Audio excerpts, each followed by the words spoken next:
All right, we are now into day 38. This is Friday, April the 17th, and we're going to begin talking about bonds.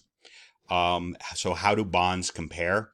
The 92 natural elements on the periodic table combine to form millions and possibly billions of compounds. But even so, there's only 3 ways that these elements combine.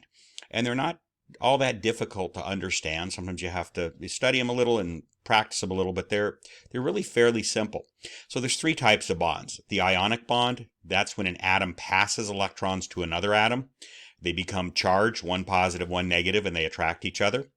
Another's covalent bonds. That's where atoms are both have high electronegativities. They want to pull electrons away from each other, but neither one can win, and so they end up sharing the electrons. And finally, the metallic bonds. These are usually bonds between elements, the same elements, for example, copper or iron. And in that case, they have some loose valence electrons that are able to jump around between atoms, and that creates a bond by that shared electric charge that's jumping around between atoms. Okay, so we're going to start today. Today's lesson is going to be on ionic bonds.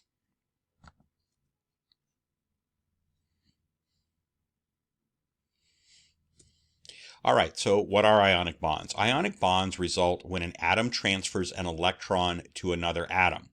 The atom that lost the electron becomes a positively charged cation. And the atoms that gain electrons, or atom that gains electron, becomes a negatively charged anion. The positively and negatively charged atoms attract each other to form an ionic bond.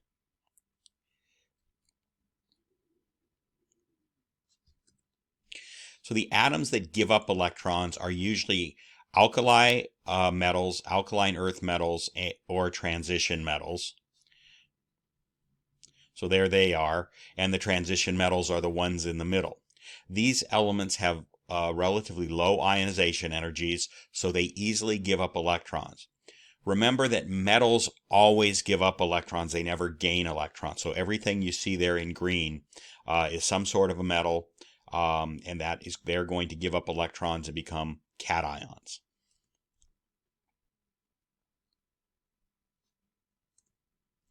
The atoms that attract electrons are usually nonmetals, particularly halogens. The halogens is the second to last column on the right, the one next to the noble gases. That would be fluorine, chlorine, bromine, and iodine.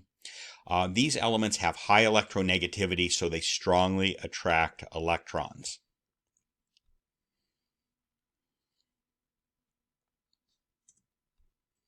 So on the left there, we have a lithium atom which has low ionization energy, which means it easily gives up that one electron that it has in the second orbital.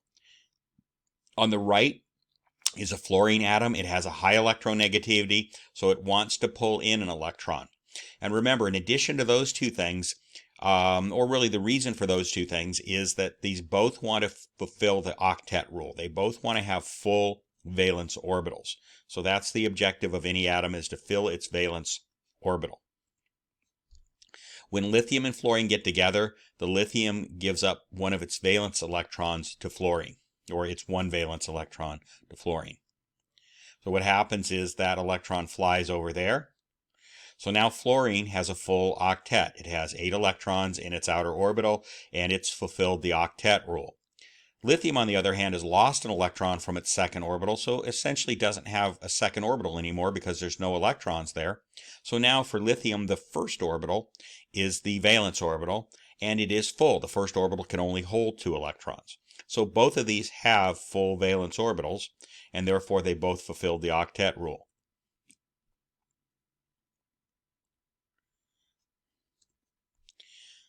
So lithium is a positively charged cation, positive cat, because it has one more proton than electron. Fluorine is a negatively charged anion, negative ant, because it has one more electron than proton. So the negative charge and positive charge are attracted to each other to form a bond. This is an ionic bond because it is formed by 2 ions.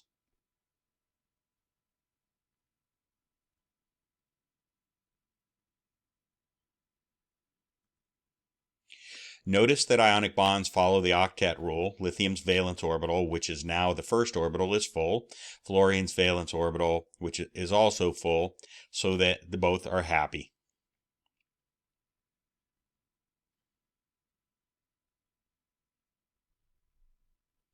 So here's a summary of ionic bonding. In ionic bonding, alkali, alkaline earth, or transition metals, those are the weak guys, they send an electron over to the nonmetals, the strong guys.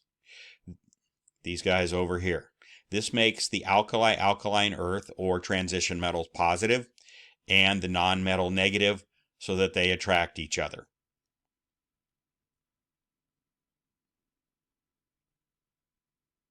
So here's a summary, and you should be able to write this summary out by memory of how ionic bonds work. Just remember the story. You're telling a story of how this happens, and one step leads to the next. So it shouldn't just be memorizing the steps.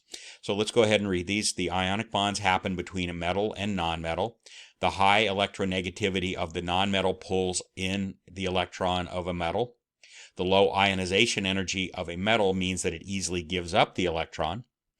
The metal loses electrons and becomes a positive cation. The electrons are passed across the periodic table from left to right. That's just a metaphor. And then the nonmetal gains electrons and becomes a negative anion. The cation and anion are attracted to each other to form an ionic bond. Okay, so now we're going to go ahead and create some ionic bonds from various elements, various metals and nonmetals. So the first step is to use the charge numbers of ions sheet or the 60 common ion sheet. You can use either one to assign the charge number to the ion.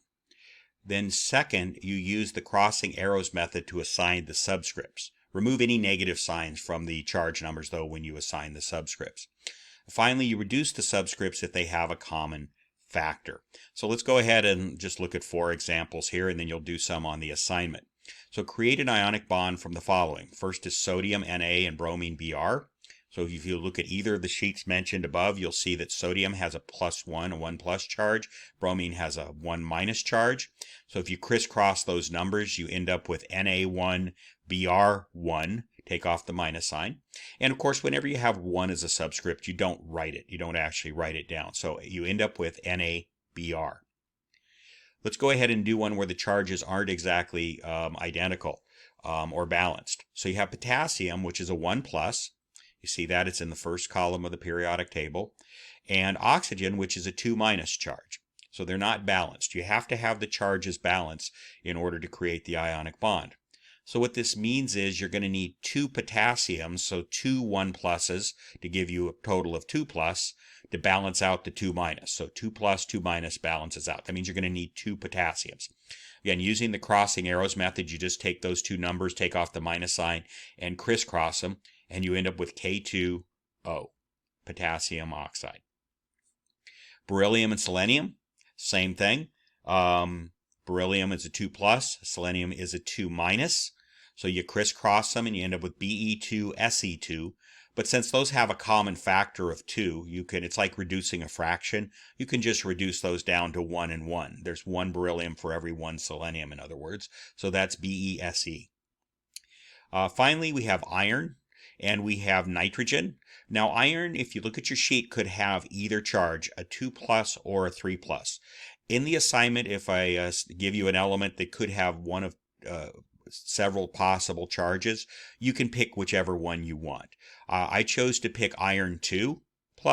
I could have picked iron 3+. It would have made the result of this problem a little bit different. So what we do is we just assign the charge numbers. Iron 2+. Nitrogen is always a 3-. So you crisscross them and you have Fe3N2.